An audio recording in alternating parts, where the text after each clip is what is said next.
ስለ ሀገር ውስጥና ስለ ውጭ ሀገር መንጃ ፍቃድ ማወቅ ይፈልጋሉ? እንዲሁም ስለ መኪና ውስጣዊ ክፍልና ውጫዊ ክፍል ማወቅ ይፈልጋሉ? መንጃ ፍቃድስ እንዴት ነው የምናወጣው? የሚለውና ሌሎች ጉዳዮችን መከታተል ይፈልጋሉ? እንግዳውንስ ሚስዮን ዩቲዩብ ቻናል ሰብስክራይብ አድርገው መከታተል አይዘንጉ። ላይክ፣ ሰብስክራይብ፣ ሼር፣ ኮሜንት ማድረጉን አይዘንጉ። ሚስዮን ዩቲዩብ ቻናል ለየት ይላል። እኔ በጣም ያጅበኝ ነገር ቢኖር የተለያዩ ነገሮች ይዘ ያጅበኛል። ግን በመካ ጉዞ ላይ በጣም የተገረምኩበትና የታጀብኩበት የተራራዎቹ ያቀማመጣቸው እንዲሁም የተለያዩ ፊቶች በተራራ ውስጥ መዋጣቸው በጣም ነው እየገረመኝ እና ያጅበኝ። እንዲሁም በዛው ልጥፋ እንዲ የሚል ነገር ራሱ አይዲያ መጥቶልኛል። አሰላሙ አለይኩም ወራህመቱላሂ ወበረካቱ። ውድና የተከበራችሁ ሚስፈንዲሻ ዩቲዩብ ቻናል ተከታታዮች እንዴት ናችሁ? ሁላችሁንም ሰላም ብያለሁ። ከሀገር ውስጥም ከሀገር ውጭም ያላችሁት እንግዲህ ሰላምታ ይድረሳችሁ። ሚስፈንዲሻ በተለያዩ ቪዲዮዎች ብቅ እያለች ነው። እንግዲህ ላይክ፣ ሰብስክራይብ፣ ሼር፣ ኮሜንት አድርጉልኝ። እንግዲህ ይህን ቪዲዮ ከወሰዳችሁት ለምትወዱት ጓደኞቻችሁ ሼር አድርጉልኝ። ኢንሻአላህ ላይክ፣ ሰብስክራይብ፣ ሼር፣ ኮሜንት የምታደርጉልኝ ቤተሰቦች ክበሩልኝ። በጣም ነው የማመሰግነው። እንግዲህ ዛሬ በአዲስ ቪዲዮ በአዲስ ረድ ብቅ ብያለሁኝ። እንግዲህ አንዳንዴ በመኪና ነው የምታወቀው፣ ግን ዛሬ ላይ የተባለ ጉዳይ ነው የመጣሁት። ትንሽ ሳምንቱን አካባቢ ወደ መካ ሄጄ ነበር። መካ ላይ በጣም ነው የገረመኝና ያስገረመኝን ነገር ትንሽ ላካፍላችሁ ብዬ ነው የመጣሁት። መካ ላይ እንግዲህ አልሐምዱሊላህ ከሰውዬ እናት ጋር ሄጃለሁኝ። ለኡምራን ሄድኩት። ለኡምራን ይቀበለኝ እና በጣም ነው ያጀበኝ። ማለት ብዙ ጊዜ እኛ ሰዎች ይሄዳሉ፣ በመኪና ነው የሚሄዱት። ቅርብ ነው። አስለን ኳታር እና ሳውዲ በጣም ቅርብ ናቸው፣ የተራራቁ አይደሉም። እንደውም እንደሚባለው ኳታር የሳውዲ ግንጣይ ናት ይባላል። እንግዲህ ብዙ ጊዜ እንደምሰማው ከሆነ ማለት ነው። እና ብዙ ማትረቅም በአውሮፕላን እንግዲህ 2 ሰዓት ነው ሄድ ነው። እኛ 2 ሰዓት ጉዞ ነው ከኳታር ሳውዲ ማለት ነው። እንግዲህ መካ ድረስ ማለት ነው። እንግዲህ ከመካ በኋላ ውስጡ ነው ያው የሳውዲ የምትኖሩ ልጆች ታውቁታላችሁ ማለት ነው። እና መካ በጣም የተገረምኩት ከዚህ በፊት ዱባይን በደንብ አውቃታለሁኝ። ዱባይ በጣም ማደንቃት ሀገር፣ በጣም መወዳት ሀገር ናት ዱባይ። ብዙም ሰው ደግሞ ለጉብኝትም ለተለያየ ነገር የሚመርጣት ለንግድም የምትመረጥ ሀገር ዱባይ ናት። ከብዙ እንደውም ከራሷ ከሀገሮቿ ዜጋ የበለጠ የውጭ ሀገር ዜጋ የሚኖርባት ሀገር ናት ዱባይ። የተለያዩ ንግድ ያለባት እንግዲህ የተለያዩ ሰዎች ለመዝናናት ለጉብኝት የሚሄዱባት እንደውም በተለይ ዱባይ የራሱ ዱባይ ማለት ነው ዋና ከተማው ዱባይ በመኪና በተለያዩ ዘመናዊ መኪናዎች እና በቢጫ አበባ እና በተለያየ በቀይ አበባ ያሸበረቀች ናት ዱባይ። የምታውቁ ልጆች ታውቋታላችሁ ማለት ነው። ስለ ዱባይ ብዙ ማብራራት አይጠበቅብኝም ብዬ ነው። ሌላ በተረፈ እንግዲህ አሁን በመጣሁበት ሀገር ትንሽ አነስ ያለች ሀገር ናት። እንግዲህ ኳታር ማለት እንግዲህ አዲስ አበባ ብዬ ነው የምሰይማት። እንደውም አዲስ አበባ በጣም ሰፊ ነው። ስንዞር ብናድር ጫፉን አናገኝም አዲስ አበባ። ኳታር ደግሞ በጣም ትንሽ ናት፣ በጣም ትንሽ ናት እና ዱባይም ትንሽ ናት፣ ግን ዱባይ ከኳታር የተሻለች ናት። ዱባይ በብዙ ነገር ማለት ነው። ሳውዲ ደግሞ በጣም ሰፊ ከተማ ነው። ሰፊ እንደ አዲስ አበባ ዙረን ጫፉን እንደማናገኘው ሁሉ ሳውዲም እንደዛው ነው። በሚገርማችሁ ነገር በተራራ የተዋጠች ሆኖ እንግዲህ በተራራ የተዋጠች ሀገር ሆና በዛ በተራራ ላይ ተራራውን ቦርቡሮ ወይ እንግዲህ በጣም ሰፊ አብዛኛውን እኛ ዋሻ የምናውቀው ወደ ክፍለ ሀገር ስንሄድ ነዋ። እዛ መሀል ከተማ ላይ ዋሻ እንግዲህ ከላይም መኪና ይሄድበታል። የሚገርማችሁ ከታች ደግሞ ዋሻ፣ በዋሻ ውስጥ መኪና ይሄዳል። እንግዲህ ዋሻ ብዙ ጊዜ አለ። እዚህም ኳታርም ድልድይ አለ ከላይም ከታች መኪና የሚሄድ። በጣም የገረመኝ ግን ረጅም ቢያንስ 2 ዋሻ ረጅም ድልድይ አለው። እንደገና አንዱ መንገድ ደግሞ በተለያየ መንገድ የተቆራረጠ ነው፣ ለ5 ለ6 የተለያየ። በዛ ላይ ሆኖ እንግዲህ እኔ ኳታር ላይ መንገዳቸውን በጣም ነው የማደንቀው። ከተለያየ አገሮች እኔ መንገድ ወይም ከትራንስፖርት አንጻር በጣም የማደንቀው ኳታርን ነው። ኳታር በጣም የመንገድ ስፋት አላት። የመኪና መጨናነቅ ብዙ ጊዜ የላትም። ሊኖራት ይችላል፣ ግን ያን ያህል አይደለም። እንደሌላው ሀገር ስታወዳድሩት በጣም የተለያየ ነው። እንደውም እኔ በተለያየ ሀገር የምትኖሩ ኢትዮጵያን ካላችሁ አዲስ ድራይቨርነት ለማውጣት ከፈለጋችሁ ኳታር ላይ ነው ቶሎ ነው የምለው። እንደገና ኳታር ላይ ሄዳችሁ ራሱ መንጃ ፈቃድ ለማውጣት ስትፈልጉ ያን ያህል አያጠብቁም። እናንተ ሰዎቻችሁ ጥሩ ሰዎች ከሆኑ የሆነ ፈተና እንኳን ብትወድቁ አይ ይለፍ ካሉ ማለት ነው ያሳልፏችኋል። ነገር ግን 3 እና 4 በጣም ያስደጋግሟችኋል እና በዛ ላይ ደግሞ ጥያቄው ራሱ ያው ትንሽ ደንገርከር ያደርጋል። የኮምፒውተር ጥያቄው ግን ቢሆንም ትንሽ ከሌላው ሀገር የተሻለ ነው። ዱባይ ላይ መንጃ ፈቃዳችሁ እየጠበቀ ነው። መንጃ ፈቃዳችሁ የጠበቀ ነው። ምንድን ነው የጠበቀው ደግሞ የኮምፒውተር ፈተና ላይ ማን የሚባል አገር ላይ ነው ከአንላይን ቀጥሎ ያለ እሱ ላይ በኮምፒውተር ፈተና የምትፈተኑ በድምፅ አለ። በድምፅ 20 ጥያቄ ተሰጥቷችሁ ከ20ው 16 ጥያቄ ከመለሳችሁ ታልፋላችሁ። እወቁትም አትወቁትም በምልክት ራሱ ከነገራችሁ በአረብኛም በእንግሊዘኛም አድርጋችሁ ከነገራችሁ ራይት ነው የሚሰጧችሁ። በጣም አሪፍ ነው። ይሄንን ወድጄዋለሁ። ነገር ግን የመንገድ ላይ ፈተና የፓርኪንግ ፈተና እና መንገድ ላይ የምትፈትኑትን ፈተና በጣም ነው የሚያጠቧችሁ። ትንሽ ዋዬ ነገር ከተሳሳታችሁ ይጥሏችኋል። በ11ኛ ምናምን ያለፈ ሰው አለ። በዛ ላይ ደግሞ ዱባይ ላይ ምንድን ነው ብር እየከፈላችሁ ነው። አንድ ፈተና በወደቃችሁ ቁጥር ብር ትከፍላላችሁ። እዚህ ደግሞ በወደቃችሁ ቁጥር ብር ትከፍላላችሁ። ነገር ግን የምትከፍሉት 50 ሪያል ብቻ ነው። ዱባይ ላይ ግን በጣም ብዙ ነው። ለባስ የምታወጡት አለ፣ ለትምህርት ቤቱ የምትከፍሉት አለ። በጣም ብዙ ነው። ከ10,000 ድርሃም በላይ የሚጨርስ ሰው አለ ለድራይቨርነት። ነገር ግን እዚህ እንደው በደንብ ፕሮፋይል እንኳን ባትሆኑ እስከ 5,000 ሪያል ነው ብትጨርሱ ማለት ነው። ከዚህ በላይ አትጨርሱ።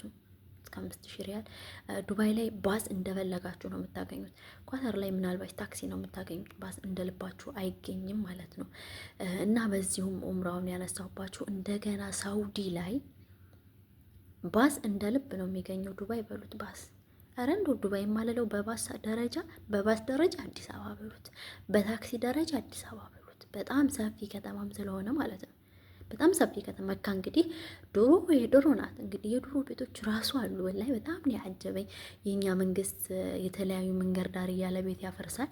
የሰለጠኑ ሀገሮች ግን የነበረ ቤት ሳይሆን የሚያፈርሱት ሌላ የተሻለ መንገድ ፍለጋ የተሻለ ካርታና ፕላን ነድፈው ሌላ መንገድ ነው የሚያወጡት እንጂ የነበረውን ነገር አያፈርሱም። የኛ ግን ቢሆን እንደውም የነበረን ቤት ሳይሆን የሚያፈርሱት የነበረውን ቤት ቆርቁረው እንደገና በሲሚንቶ ምናምን አድርገው ገርፈው ያድሱታል፣ ቀለም ይቀቡታል። ስታዩት አዲስ ይመስላል። እኛ ሀገር ላይ ግን ደህነኛ ቤት ገና 1 ዓመት ያልተጠቀምንበትን ቤት አውላልቆ ነው የሚጥልልን። በጣም ልዩነቱን በዚህም ራሱ በጣም ታዝቤያለሁ። እውነት ዱባይ ላይ ራሱ እንደዛ ሲደረግ አይቻለሁ። ነባር ቤቶች የቆዩ ቤቶች ምናምን የልጅ ያዩ ቤቶች ይኖራሉ። እነዛ ቤቶች መፍረስ ሳይሆን እዛው ላይ እንዳሉ እደሳ ነው የሚደረግላቸው። የእኛ ሀገር ግን አዲሱን ያፈርሳል። ያውም ያላደግን ሀገር ለመስራት ስንት የምንቸገር ለመብላት እንኳን የተቸገርን ሀገር በጣም እኔ እንጃ። አላህ ብቻ እዝነቱን ያውርድልን እና በጣም ገርሞኝ ነው ስለ አንዳንድ ነገሮች ያየሁትን ባይኔ ማለት ነው። እንግዲህ ኡምራ ላይ ስንሄድ ጉዞ እንግዲህ አውሮፕላኑ አሪፍ ነበረ። እንግዲህ እዛ ጋር ሳውዲ ላይ ስትገቡ ትንሽ የሳውዲ መንግስት እንደሌላው ሀገር መንግስት አይደለም፣ እንደሌላው አረብ ሀገር መንግስት አይደለም። ለምን ቢባል ሳውዲ የተለያየ ሀገር ዜጋ ነው የሚገባባት። ሌላውም ሀገር የተለያየ ሀገር ዜጋ ይገባባታል። ዱባይ ግን ለንግድ ነው የምንሄደው። ሳውዲ ግን ከአፍሪካን በሉት ከአውሮፓን በሉት ከኤሲያን በሉት ከአረብ ሀገርን በሉት ለኡምራና ለሐጂ ሳውዲ ነው የምንገባው። እንግዲህ ሳውዲ ያላት የራሷ ዜጋ ቁጥር ከፍተኛ ነው። አገሪቷ ሰፊ ነው። የተለያየ ሀገር ዜጋ ይሄን ያህል ተጨምሮባት ምን ያህል እንደምትሆን ያው መገመት አይከብድም ማለት ነው። እና ህጓ ጠበቅ ያለ ነው። ስትገቡ በጣም ጠባቅ ነው። የአይን አሻራ፣ የእጅ አሻራ፣ የተለያየ ቦታ እንደገና ደግሞ ከፊል ምናምን የሚባል ነገር አለና ህጋቸው ጠበቅ ያለ ነው። በዛውም ደግሞ ህገ ወጡ ናችሁ ስትገኙ እስር ቤታችሁ እየጠበቀ ነው። 2 ዓመት 3 ዓመት ከዛም በላይ ታስራችሁ ልትወጡ ትችላላችሁ። እድለኛ ከሆናችሁ በ6 ወር በ7 ወር በ2 ወር ልትፈቱ ትችላላችሁ። ምናልባት እጃችሁ ላይ ፓስፖርት ካለ ቶሎ የመሳፈር ወይም ብርም ፓስፖርት እጃችሁ ላይ ካለ የመሳፈር ቻንስ ሊኖራችሁ ይችላል። ነገር ግን ህጋችሁ በጣም ጠበቅ ያለ ነው ማለት ነው። በተለይ እኔ ለኡምራና ለሐጅ የምትሄዱ ልጆች አላህ እድሉን ሰጥቷችሁ ከመዳባችሁ ጋር ወይም ከአሰሪያችሁ ጋር የምትሄዱ ልጆች አትጥፉ፣ እውነት አትጥፉ። ምንም አይጠቅማችሁም። አሁን ሳውዲ ላይ ማለት ነው ሳውዲ ላይ የሚሄደው አሁን ቋንቋ የማይችል አዲስ ሰራተኛ ከኛም ሀገር ከሌላም ሀገር የሚሄድ ቋንቋ የማይችል በ1000 ሪያል ነው።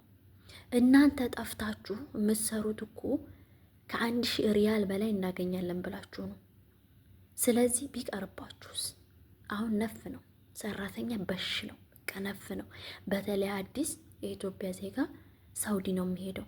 ዱባይ ለመግባት ብትሉት 100 ሺህ ብር ከዛ በላይ ነው የሚጠይቁት።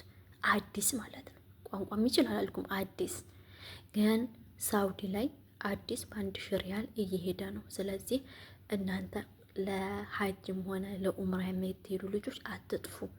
ለአላህ ብላችሁ የአላህን ቤት ልዘይሩ ወይም አላህን ቤት ዱዓ አድርጋችሁ አላህ ዱዓችንን ይቀበለን ብላችሁ ሂዳችሁ ሌላ ወንጀል ውስጥ አጥያቱት አትግቡ። መጥፋት ራሱ ወንጀል ነው። ለዛ ለሰውዬ 2 ዓመት ላገለግልህ ነው ብላችሁ ፈርማችሁ ነው የምትገቡት። ነገር ግን እናንተ ገና ትንሽ እንደሰራችሁ ትጠፋላችሁ። ከጥቅሙ ጉዳቱ ያመዝናል። በነገራችን ላይ እናንተ በ2000 ወይም በ2500 ብር ተቀጥራችሁ ብትሰሩ 2 ወር ብትሰሩ 4 ወር ብትቀመጡ ወይም 2 ወር ብትቀመጡ ቁጭ ብላችሁ ነው የምትበሉት። ምንም ልዩነት የለውም። በቃ ልዩነቱ እንደውም ታላቤት ብትሆኑ የቤት ኪራይ የለባችሁም፣ የሳሙና የለባችሁም፣ የሻምፖ የቅባት ምናልባት መዳባችሁ ጥሩ ካልሆነ ሻምፖ ቅባት ልትገዙ ትችላላችሁ። ነገር ግን የቤት ኪራይ የለባችሁም፣ የልብስ ሳሙና የለባችሁም። የቀሳላ የውሃ የምናምን የሚባሉ ነገሮች እነሱ እናንተን አይመለከቱም ማለት ነው። የሚመለከቱ አሰሪያችሁን ነው፣ እንዲሁም ምግባችሁን በተለይ ምግባችሁን ማለት ነው። ስለዚህ ይሄን ነገር አስባችሁበት እንደው ባጠፉ አርፋችሁ ብትሰሩ የተሻለ ነው የሚለውን ነው እኔ የምወስንላችሁ ማለት ነው። እኔ መጥፋት አልወድም። በነገራችን ላይ በጣም ከምጠላው ነገር መጥፋት የሚባል ነገር አልወድም። አረብ ምድር ላይ ከምጠፋ እኔ እናቴ ጋዛ ኢትዮጵያ ብኖር የተሻለ ነው ብዬ ነው የምወስነው ማለት ነው።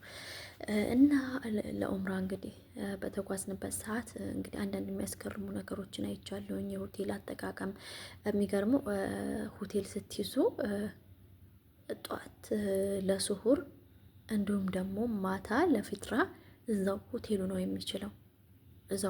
የሚችለው። እንግዲህ ሆቴሉ ያው ዘመናዊ ነው ታውቃላችሁ እናንተም። እንዲሁም በሩ ራሱ የሚከፈተው በእንትን ነው፣ በራሱ ኮድ አለው፣ እንደ ካርድ ነገር አለው። ካርዱን ስትነኩት ነው የሚከፈተው ማለት ነው። እንግዲህ ይህን ይመስላል አካሄዳችን ማለት ነው። እዛ ከደረስን በኋላ በተለያዩ ኬላዎች ላይ የተለያየ ጠበቅ ያለ ፍተሻ ተደርጎብናል። ጠበቅ ያለ ፍተሻው ለሀጅ ስለሆነ የተለያዩ ኬላዎች ስንደርስ መኪና እየተቆመ እንዲሁም መኪናው ራሱ ለብቻው ቆሞ እኛም ለብቻ ሆነን ከተኬላው ከተፈተሽ በኋላ በሌላ መንገድ ዙረን መኪናው ተሰጥቶ የሚያልፍበት ደረጃ ድረስ ነው። ትንሽ ጠበቅ ያለ ነው ፍተሻቸውም ማለት ነው። እንዲሁም ፓስፖርታችሁና ሀውያ ማለት እንግዲህ አረብ ሀገር የምትኖሩ ታውቁታላችሁ። ቦታቃችሁ ማለት ነው። ቦታቃችሁን እያሳያችሁ ነው የምታልፉት ማለት ነው። ይህን ይመስላል እንግዲህ ጉዞ። ኢንሻአላህ በሁለተኛው ቀን ወደ ኡምራ ገባን። የመጀመሪያው ቀን ገብተን ነበር፣ ግን በጣም ብዙ ሰው ስላለ መንገዱ እንግዲህ ሀጅ ለመግባት መካ ላይ 6 በሮች አሉት። ከ6 በሮቹም ተዘግቷል። የሚገርማችሁ ነገር እንደ አጋጣሚ ሆኖ በኢሻ ሶላት እና በአታራይ ሶላት አጋጣሚ ነበር እኛ ይሄድ ነው። ሁሉም በሮች ተዘግተዋል። ሁሉም በሮች ተዘግተው በጣም ለ3 ሰዓት ያክል የኔ ሰውዬ መኪና መንዳት ስለሚችል መኪና ተከራይቶ ነበር የገባው። መኪና ተከራይቶ ስለገባ 3 ሰዓት ያክል 6ቱንም በር ሲዞር ነው የቆየው። 6ቱንም በር ራሱ እያሽከረከረ ሲዞር ቆየ። መጨረሻ ላይ ተስፋ ቆርጦ ወደ ቤት ተመለስን ማለት ነው። በሁለተኛው ቀን ሄደን አልሐምዱሊላህ ደረስን። እንግዲህ አቅምና ቅቦ ያለው ካዕባን በእግሩ መዞር፣ ያው ሰፋና መርዋ የሚባል አለ። ያን ሶፋና መርዋ 7 ጊዜ መዞር፣ እንዲሁም ዱዓ በመሀል የሚባሉ ዱዓዎች አሉ። እነሱን ዱዓ እያደረጋችሁ 7 ጊዜ ይዞራል ማለት ነው። እንግዲህ እኛ እንዳጋጣሚ ሆኖ እኔ በእግሬ መዞር አልቻልኩም። እኔ ይችል ነበር፣ ግን የሰውዬ እናት ትንሽ በዊልቸር ስለሆነች እናቱም እህቱም ዊልቸር ስለሆኑ ኤሌክትሪክ መኪናን የተጠቀምነው። መኪና በሉት በቃ መኪና ከላይ ከፎቁ ላይ ሆነን ፎቅ ላይ እንግዲህ አቅም የሌለው አቅመ ደካማ ያኔ እርሜው የገፋ ትንሽ ደግሞ መሄድ የማይችል እንደዚህ በርሜ ገፋ ያለ እንዲሁም ደግሞ የተለያዩ በሽታዎች ያለበት መዞር ያልቻለ ቀጥታ በመኪና ነው እንትን የሚለው የሚዞረው ማለት ነው። መኪና ስላችሁ ኖርማል መኪና ሆኖ ነገር ግን ክፍት ነው፣ ከጎና ከጎን ክፍት ነው፣ ከላይ ብቻ ነው ያለው። እንግዲህ አንድ ዙር ሲዞር ሹፌሩ ራሱ አንድ ብሎ ይጽፋል፣ ሁለት ዙር ሲዞር ሁለት ብሎ ይጽፋል ማለት ነው። እንግዲህ 7 ዙር ስትዞሩ ሰፍዋንም መርዋንም 7 ዙር ዙራችሁ ወደ ካዕባ ዙራችሁ ያኔ ካዕባ የራሱ ያሳያችኋል። እዚጋ ካዕባ አለ፣ ይሄ ነው የካዕባው እንትን ይላችኋል። እዛ ላይ ዱዓ አድርጋችሁ እንግዲህ መኪናውን ይዞ ይወጣል ማለት ነው። እንግዲህ ኡምራችሁንም በዚህ ሁኔታ ጨረሳችሁ ማለት ነው። ነገር ግን እድሉን ያገኛችሁ ልጆች፣ የሄዳችሁ ልጆች በጣም ያየሁትና የተገረምኩት ነገር ቢኖር ቁርአን እየቀራ የሚዞር አለ። ወላሂ እኔ በጣም ነው ያለቀስኩት። በጣም ገባችሁ? ምን ያህል እድለኛ ቢሆን ነው። ሱብሃንአላህ ያኔ መሰለን ሱረቱል በቀራ ላይ ያለውን ሶፋ ወል መርዋ የሚለውን እሱን እየቀራ ሚን ሻኢሪ ላይ ያለ የሚለውን እየቀራ ያንን የአላህን ቤት መዞር ምን ያህል እድለኛ ነው። እኔ አላገኘሁትም እድሉን፣ ግን እድሉን ያገኙት ልጆች ሲነግሩኝ የወንድሜ ሚስት እድሉን አግኝታ ነበረ፣ ኩዌት ነበረች። ስትነግረኝ ካዕባ ስትዞሩ ትቆዩና አለች የሆነች ቀዳዳ ላይ እሷ ጋር እናንተ ከልባችሁ የምትፈልጉትን ነገር በዛች አንድ ቃል ነው የምትናገሩት። ምክንያቱም ብዙ ህዝብ ስላለ ሁሉም እንዲዳረስ ሹክ ብላችሁ ቶሎ ትወጣላችሁ፣ ሌላውም እንደዛው ይላል። ያን ነገር ካላችሁ ያ ነገር በጣም ተፈጻሚ ነው፣ አላህ ያሳካላችኋል። እኔ እድሉን አላገኘሁትም። እድሉን እንደውም መጀመሪያ ይሄን ነገር ሰምቼ ስለነበረ ይሄን የሰማሁት ከዛሬ ስንት ዓመት በፊት ነው? 7 ዓመት ኦልሬዲ 8 ዓመት በፊት ነው የሰማሁት። እድሉን ካገኘሁት እኔ ራሱ እላለሁ ብዬ ነበረ፣ ግን አላገኘሁትም። ግን አልሐምዱሊላህ እዛ ደርሼ ራሱ ዱዓ አድርጌ መንጣቴን በጣም ነው የወደድኩት፣ በጣም ነው እንትን ያልኩት፣ አላህን ያመሰገንኩት ማለት ነው። መቼም እኔ መካ ሄዳለሁ ሳውዲ ሄዳለሁ ብዬ አስቤም አላቅም ማለት በእንደዚህ በቤት ደረጃ ልሄድ እችላለሁ፣ ግን ከዚያ ሀገር ሳውዲ ገባለሁ የሚለው አይሚሮ ላይ ተቀርጾብኝ አያውቅም። እኔ ራሱ ሰዎቹ እንሄዳለን ብሎ ሲነግሩኝ የሆነ ነገር ነው የመሰለኝ። ገባችሁ? የሆነ እየቀለዱ ምናምን ነገር ነው የመሰለኝ እና ቃሽን ሰትርና እንሂድ ሲሉ ነው በጣም ያጀበኝና የገረመኝ። እና እድሉን ካገኛችሁ ዱዓ አድርጉ። እንዲሁም የኔ ወንድሜ ሚስት የነገረችኝ እንዲሁም አብራኝ የምትኖር ልጅ አለች አብራኝ የምትሰራ እዚህ ማለት ነው። እሷም ብዙ ጊዜ አግኝታለች እድሉን፣ እዛ ሄዳለች፣ ሳውዲም ሰርታለች። እኔ ዱዓ አድርጌ ብላኛለች። ዱዓ የተቀብሎኛል አላህ ሱብሃነሁ ወተዓላ። እኔ የምፈልገው የማያጨስ የማይቅም በቃ ከምንም ከሱስ የጸዳ ሷሊህ ባል ስጠኝ ነበር ያልኩት። ሷሊህ ባል ሰጥቶኛል ብላኛለች። የወንድሜ ሚስት ከወንድሜ ጋር ብዙም በፊት ስለሚተዋወቁ እሱን እንዳገባ ብዬ ነበር ዱዓ ያደረጉት። የሚገርማችሁ አብዛኛዎቹ ሴቶች ሲሄዱ እንደኔ እንደተገረምኩት ከሆነ ሷሊህ ባል ይስጠን የሚለው ነው። ለምን መሰላችሁ? እኛ አረብ ሀገር ያሉ ሴቶች ያለን ሴቶች እርሜያችንን በሰው ሀገር እንጨርስና ከዚህ በኋላ የማረፍ እድል ነው የምንፈልገው። ስለዚህ ሷሊህ ባል ከሰጠን ወደ አረብ ሀገር የመመለስም ሆነ እንዲሁም ደግሞ ስትር ብለን ልጆቻችንን የማሳደግ ባላችንን ሀቁን የመወጣት የሚለውን ነው አረብ ሀገር ስንለው አይሞራችን ላይ የሚቀረጸው። ወይም አረቦቹን ሴቶቹን ብታያቸው ምንም ነገር አይሰሩም። ሀታሉን ልጅ ቢወሉ ራሱ ለሰራተኛ ነው የሚሰጡት። እነሱ ባላቸውን ብቻ ነው ቴኬር የሚያደርጉት። ያም ምግብ በመስራት አይደለም። ቡና ሰራተኛ ታቀርባለች፣ ቡና ቀርቶ ለመስጠት ብቻ ነው። ወይም ልብሱን ደህና ልብስ ነው ጥሩ ልብስ ነው ብሎ ለመምረጥ፣ ልብስም ማጠብም መተኮስም የሰራተኛ ስራ ነው። ነገር ግን ይሄ አምርባል ይሄ አምርብህም ለማለት ብቻ ነው እነሱ ማለት ነው። እኛም ያንን 6 ዓመት 7 ዓመት ኦልሬዲ 4 ዓመት 3 ዓመት አይት ስለምናይ እኛም ተኪር የምናደርገው ከባል ጋር ነው። አብዛኛዎቹ ከአረብ ሀገር የምንሄድ ሴቶች ባል ላይ ኖሩጠን የምናገባው ለምን ይመስላችኋል? ማረብ ስለሚፈልጉ እንዲሁም ደግሞ አረቦቹን ኮፒ አድርገው ስለሚያዩ ነው። ኮፒ አድርገው ስለሚያዩ ያንን ነገር የሚቀርጹትና እድሉን ካገኛችሁ እዛ ጋር ከሄዳችሁ እንደው እድሉን ካገኛችሁ ዱዓ ስታደርጉ መጀመሪያ የምመክራችሁ ለአኺራችሁ ነው። አላህ ያለ ሂሳብ ጀነተ ፊርዶስ ይወፍቀን ብላችሁ መጀመሪያ ዱንያ አነሰም አደገም እንኖራታለን። አኺራ ግን ሂሳብ አለብን እንዱለ ሂሳብ። ከዛ በተረፈ ደግሞ ለዱንያችሁ ለራሳችሁ ለአህላቃችሁና ለቤተሰቦቻችሁ ለእናት ለአባታችሁ ዱዓ አድርጉ። እውነት እኛ አረብ ሀገር የምኖር ልጆች ወይም አረብ ሀገር የምንኖር ሴቶች ማለት ነው። እኛ ከተመቸንም ካልተመቸንም ባላችን እንኳን ለባል እናርግ ለባል ዱዓ ባል ግማሽ ኢማን ነው። ግን ለባል ዱዓ ስናደርግ ባላችን እንኳን ቢጠላን ባይወደን እንኳን አውጥቶ ይጥለናል። እናት አባቶቻችን ግን ግዴታ ሰው የወለደውን አይጥልም፣ ያነጻል። ይብላኝ ለወለደሽ አገባሽ ሲፈታሻል ይባላል፣ እስከነ ተረቱ ማለት ነው። ያገባ ይፈታል፣ የወለደ ግን የትም አይጥልም፣ መልሶም አይወጥም።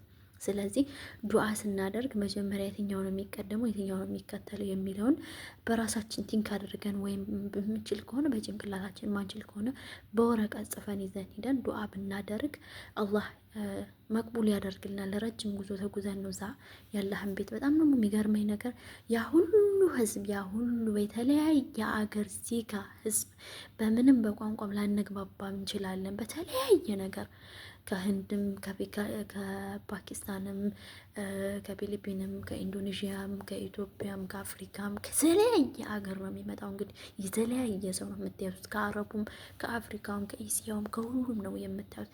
ግን ያ ሁላ ሰው አንድና አንድ ነው አላማው፣ አላህንና አላህን ለመገዛት የአላህን ቤት ለመጎብኘት ነው። በቃ ሁሉም የሚሄደው ዱዓ ለማድረግ አላህ ያ ሁሉ ሰው የሚሄደው ሁላ አሄራው ነው፣ ለዱንያው አይደለም። መቼም ለዱንያው ቤት ለምግብ ብሎ አይደለም እዛ የሚሄደው፣ ለሚበላ ለሚጠጣ ለማደሪያ ብሎ አይደለም የሚሄደው። የሚገርማችሁ ነገር ሆቴል ያልተከራየ ማለት ነው። ወላሂ ይህን ያህል አላህ ኢማኑን የሞላለት አለ። ሆቴል ያልተከራየ ማለት ነው። መካ ከአባ ውጭ ማለት ነው አለ የሆቴል በር። ከሆቴል በር ላይ መስገጃቸውን አንጥፈው እዛው የሚተኙ የሚያድሩ አሉ። በጣም ነው የተገረምኩት። ገባችሁ? ከሌላ ሀገር መጥተው ይሁን እዛው ሳውዲ ይሁን እሱን አላውቅም። ነገር ግን እኔ በውስጥ ተገርም ያለው በቃ ተዓጅብ ያለው ይሄን ያህል ነው። በቃ የመካ ደግሞ ልክ በቃ አንዋር መስጂድ ሰው አያጣውማ። ልክ እንደ አንዋር መስጂድ በሉት። በቃ እንደ አንዋር መስጂድ እዛ አካባቢው አይደለም፣ ከአካባቢው ራሱ ትንሽ ራቅ ብላችሁ አረብ ሀገር ብዙዎቻችንን የምናውቀው ሰው በእግሩ አይሄድም፣ በመኪና ነው የሚሄደው ትንሽ መንገድ ብትሆን። ነገር ግን ሳውዲ ላይ መካ ላይ ማለት ነው ሰው በእግሩ ሲሄድ አይቻለሁ። ሰው በእግሩ በቃ ከመካ ከአበባ ወጥታችሁ ውጭ ላይ ማለት ነው። በጣም የተገረምኩት። እንዲሁም ደግሞ መስጂዱ ከአበባው ሳይሆን ከአበባው ውጭ አለ መስጂድ፣ ትልቁ መስጂድ በጣም ብዙ መኪና ነው የቆመው። በጣም ብዙ ሰው ነው የሚሰግደው። ምን መሰላችሁ? ጁምአ ሶላት እኮ አይደለም አታራይ ሶላት። ወላሂ እኛ ጋር አታራይ ሶላት ይምከን ለአንድ ሳምንት ይሆናል። ከአንድ ሳምንት በኋላ መስጂዱ ባዶ ነው። የመካ ግን ከሩቅ ቦታ መጥተው ይሰግዳሉ። እኔ ለምን ብዬ ስጠይቅ እዚህ መስጂድ ላይ ሲሰገድ አጅሩ የበለጠ ነው። ይሄ ነብዩ ሰለላሁ ዐለይሂ ወሰለም መስጂድ የበለጠ ነው የሚል ነው ሰውዬ መልስ የሰጠኝ ማለት ነው። አንዳንድ ነገሮችን እጠይቃለሁ። ሀታ ራሱ ተራራው በጣም አጅቦኝ፣ የሚገርማችሁ ከቀኝና ከግራ በኩል ተራራ ነው፣ መሀል ላይ ቤት አለ እና ይሄ ቤት እንዴት ለምን ተሰራ ምናምን ብዬ እኔ ራሴን ነው የምጠይቀው። ራሴን ጠይቄ ከራሴ ካለፈ በኋላ ነው ሰውን መጠየቅ የምፈልገው እንጂ ያገኝ ያጣሁትን ሁሉ ሰውን አልጠይቅም። ገርሞኝ ሲሄድ በጣም ገርሞኝ ተገርሜ በቃ ዝም ብዬ ሄጃለሁ። ስመለስ ግን ሰውዬን ይሄ ተራራ ምንድን ነው ለምንድን ነው እንደዚህ ያደረጉበት ብዬ ስጠይቀው በደአዋም ሰምቻለሁ ግን ረስቼዋለሁ። የሚገርማችሁ ይሄ እኮ የሁር ተራራ ነው አለ። የሁር ተራራ ነው ብሎ ሲለኝ ምንድን ነው ያስታወስኩት? ነብዩ ሰለላሁ ዐለይሂ ወሰለም ምንድን ነው ያሉት? እኔ የኔን ሱሐባ ማለት ነብዩ ሰለላሁ ዐለይሂ ወሰለም ጋር የነበረ ማለት ነው እነ ዑመር እና አሊ እና ኡስማን። የኔን ሱሐባ አንድ ሰው የተሳደበ ወይም አንድ ሰው በሳቸው ያላገጠ የሁድን ተራራ የሚያክል ወርቅ እንኳን ቢያመጣ ጀነት አይገባም የሚል ዱዓ ሰምቻለሁ። እንግዲህ ከሁር ተራራ የሁር ተራራ ማለት ምን ያህል ወርቅ አይደለም። የሁር ተራራኛ ምንም ያክል የሌለን ሰዎች ነንና የሁር ተራራን ሲል በቃ በዛ ነው እኔ ራሱ ያስታወስኩትና ደግሞ ተራራው የሚገርማችሁ ተራራው ላይ እኔ ራሱ በጣም የተአጀብኩት ተራራው ላይ ቤት ስንሰራ ወንፊት የሆነ ሽቦ እናረጋለና ሽቦ የወንፊት ሽቦ ይታሰራል ዙሪያውን ቤቱ። ከዛ ሊሾ ይገረፋል። ዙሪያውን ሽቦ አድርገውበት ገርፈውታል። ገርፈው ራሱ ዝም አላሉትም። የውሃ ቧንቧ ከቧንቧ የምናመጣበት ጎማ አለ አይደለ? ጎማ መሳቢያ በየንቱን ጎማ አለው። ከጎማ በላይ ደግሞ የሆነ እንደ ብረት ነገር ተደርጎ አራት ማዕዘን ነው ተለጥፎበታል። ከተራራው ላይ ማለት ነው። እኔ ራሱ እንዴት አድርገው ነው እየሰሩት ነው ያልኩት። በጣም ነው የተአጀብኩት። የአላህ ስራ ነው ተራራው። ነገር ግን የነሱ ደግሞ ሰው የተጨመረበት ስራ ገርሞኛል። ይሄ ምንድን ነው? ለምንድን ነው እንደዚህ ያደረጉት ብዬ ጠየቅኩት። ይሄ የሁር ተራራ ነው፣ እንደዚህ ያደረጉት ደግሞ ተንዶ ሰው ላይ እንዳይወድቅ ነው የሚል መልስ ሰጠኝ። የሚገርማችሁ እኮ ከተራራው ጋር ከዳርና ከዳር ተራራ አለ፣ መሀል ላይ ቤት ይሰራሉ። መሀል ላይ ቤት እኮ ደግሞ ቤት ትንሽ ዋ ቤት አይደለም፣ ግን 12-13 ፎቅ ነው። በጣም ትልቅ ፎቅ ነው የሚሰራው። እኔ ራሱ በጣም የተአጀብኩት የአላህ ስራ። እነሱ የሚነኩት ምንድን ነው? ተራራ መቆፈር ያለባቸውን ብቻ ነው የሚቆፍሩት። መቆፈር የሌለባቸውን ቤት አይነኩም። ምናልባት የሆነ እንትን ክረት ነው የሚባለው በገጠር። ለምሳሌ ውሃ ሲሸረሽረው እንዳይሄድ ክርት የሚል ነገር ይሰሩለታል። ያንን ነገር ይጠቀማሉ፣ ቆፍሮ ማለት ነው። ቆፍሮ እንደዚህ አይነት ነገር ይጠቀማሉ። ወይም ሽቦ አድርገው መግረፍ ካለባቸው በአሸዋ ገርፈው በመሀል ጎማ አስገብተው የሚለጠፍ ብረት ነገር አለ። እሱ ለጥፈው ነው የሚተዉት። እንግዲህ ያለ ጥበብ በጣም ነው የገረመኝ። የሚገርማችሁ ነገር መካ በሙሉ ማለት ነው ሜዳ የላትም። በቃ ሜዳ ምንም የላትም። ተራራ ነው፣ ዙሪያዋን ተራራ ነው። ዙሪያ በየተራራ በየሽርንቁላው ነው ቤቷ። በቃ ከጎና ከጎን ተራራ ነው፣ ግን መሀል ላይ ቤት ነው። ወይም ከዳርና ከዳር ቤት ነው፣ መሀል ላይ ተራራ ነው። በጣም ነው የገረመኝ መንገዷ። በዛ ላይ ደግሞ ምን ልበላችሁ አቀበት ሲሆን እልም ያለ አቀበት፣ የተራራ አቀበት ማለት ነው። እልም ያለ አቀበት። እንደገና ደግሞ ወደ ታች ስትወርዱ እልም ያለ ቁልቁለት። እኔ ራሱ የተአጀብኩት አዲስ ሹፌር እዚህ ሀገር ቢሰለጥን እንኳን አደጋ ነው የሚፈጥረው ነው ያልኩት። አክሲደንት ቶሎ ነው የሚፈጥረው። በጣም የሚገርም ነው። በቃ መንገዱ ደግሞ የሚገርማችሁ ነገር በጣም ጠባብ የሚባል በቃ ምን ልበላችሁ መኪና በመኪና ላይ ተደራርቦ የሚሄድበት በሉት። የአምጢጥ ነው የምትሰሙት። በቃ የመኪና ድምፅ ማለት ነው። ሀታ ራሱ የትራፊክ ማብራት የለም። የትራፊክ ማብራት የለም ስላችሁ የለም አይደለም እስከነ ጭራሹ። እኔ በምኖርበት ሀገር በዚህ በኳታር እንዲሁም በዱባይ ባየሁት የትራፊክ ማብራት ብዙ ቦታዎች ላይ አሉ። ሳውዲ ላይ ግን ዙረህ ተመለስ የሚል ምናልባት ዙረህ ተመለስ የሚል ከተወሰነ መንገድ በኋላ ታገኛላችሁ። ነገር ግን ድዌራ ወይም ክብ ሰርክል አደባባይ የላትም። እኔ በሄድኩበት አካባቢ ሰርክል አደባባይ አላየሁም። ዙረህ ተመለስ የሚል ዙሮ መመለስ ማለት እንግዲህ ወደ ቀኝም ከሆነ ዙረህ በዛኛው መስመር መመለስ፣ ወደ ግራም ከሆነ ዙረህ መመለስ ዩተርን ይሉታል። ተርን ማለት መመለስ ነው። ዩተርን ከተባለ ደግሞ ዙረህ መመለስ ነው። እንደዛ የሚል የተለያዩ ቦታዎች ላይ ያሉ፣ ነገር ግን ቀይ ማብራት፣ አረንጓዴ፣ ቢጫ ከዛም ከዚህም የሚመጣ መኪና ክብ መስመር ላይ የሚያልፍበት አንድም ቦታ አላየሁም። ለምን የሆነው? ከተራራነቱ አንጻር ምን ያህል በተራራ እንደተዋጠች በጣም ነው የተገረምኩት። እኔ ለራሴ በጣም ስለአጀበኝ ነው። በጣም ገርሞኝ ሰርክል የላትም እንዴ ነበር እያልኩ ያየሁት። የሚገርማችሁ ነገር የመንገዱ ደግሞ ጥበት ምናልባሽ ከአንድ ቦታ 3 መኪና ሊሄድ ይችላል። ከቀኝና ከግራ በኩል 3፣ ከቀኝ በኩል 3፣ የሚመለስ 3፣ የሚሄድ 3 ሊሆን ይችላል መንገዱ ማለት ነው። የመንገዱ ያኔ የመኪና የተከፈለለት በነጭ መስመር። ኳተር ላይ ብትመጡ እስከ 4 እና እስከ 5 መንገድ አለው። በጣም ሰፊ ነው። በጣም ይሄ ዩተርን የሚባል እንደገና አደባባይ ዙሮ መመለስ የሚባል ማለት ነው። በጣም ብዙ ነው ያላት። ሲጀመር ኳተር እንትን ናት። በቃ ሰፊ ሜዳ በሏት። ሜዳ ኮምቦልቻን የሚያቅሰው ካለ ከሁሉ ኮምቦልቻ በሏት። ሰፊ ሜዳ ነው። ኳተር እንትና ደግሞ መካ ደግሞ ደሴን የሚያካለ ደሴ በተራራ የተዋጠች ናት። ከደሴ ባሰ ደግሞ መካ የተዋጠች ናት በተራራ። እንግዲህ ጦሳ ተራራ ንዶ ቤት መስራት ማለት እኔ በጣም ነው ያጀበኝ። እነሱ በቃ ጦሳ ተራራ ንደው ነው ቤት የሚሰሩት። በቃ እኔ እንደውም ሳውዲ የሰውዬ እህት ሳውዲ አይት ነው፣ ሳውዲ ነው የምትኖረው እና ስትነግረን እኛ ጧጧት እኮ አንተኛም ማለች ከ5 ሰዓት በኋላ ለምንድን ነው ብለን ነው የጠየቅናት። ወይም ማታ ራሱ ማንተኛበት ጊዜ ያለን በሙቀት ጊዜ ያለች ለምን ስንላት ይሄ የሚቆፍረው መኪና ቆቆቆቆቆቆቆቆ የሚለው እሱ ሲንቋቋ ነው የሚያድረው እና መተኛት አንችልም ማለች። ለምን የተራራውን ብዛት ስትገልጽልን ማለት ነው። የተራራ የሚቆፈረው እንግዲህ ያንን ቆፍሮ ነው የሚገርማችሁ ስንት ወደ ታች አስመጠው ስንት የሚሰሩት ማለት ነው። በጣም ነው የተገረምኩት እና የተዓጀብኩት። እንግዲህ እኔ በአላህ ስራ እንግዲህ አላህ መካ እንደዚህ ተራራ ያደረጋት እኛ እንድንገረም እኛ የእሱን ኒዕማ እያየን በቃ እንድናመሰግነው ምን ያህል ሀያል እንደሆነ ነው እኔ በራሴ ያሰብኩት ማለት ነው። ምን ያህል ሀያልነት እንዳለው አላህ ሱብሃነሁ ወተዓላ ሁሉን ነገር ማድረግ እንደሚችል በቃ ሁሉን ነገር ስጠን ካልነው የማይከለክለን ጌታ ነው። እንግዲህ እኔ በጣም የተገረምኩበትና የተዓጀብኩበትን ነገር አካፍያችኋለሁ። እድሉን ያገኛችሁ ልጆች ሂዱና የአላህን ቤት ጎበኙ። እንዲሁም ደግሞ እድሉን ያላገኛችሁ ደግሞ ዱዓ አድርጉ። አላህ ሱብሃነሁ ወተዓላ በምን ሰበብ አድርጎ እንደሚወስድን አናውቅም። እኔም ሳላውቅና መቼም እሄዳለሁ ብዬ ሳላስብ ነው የሄድኩት።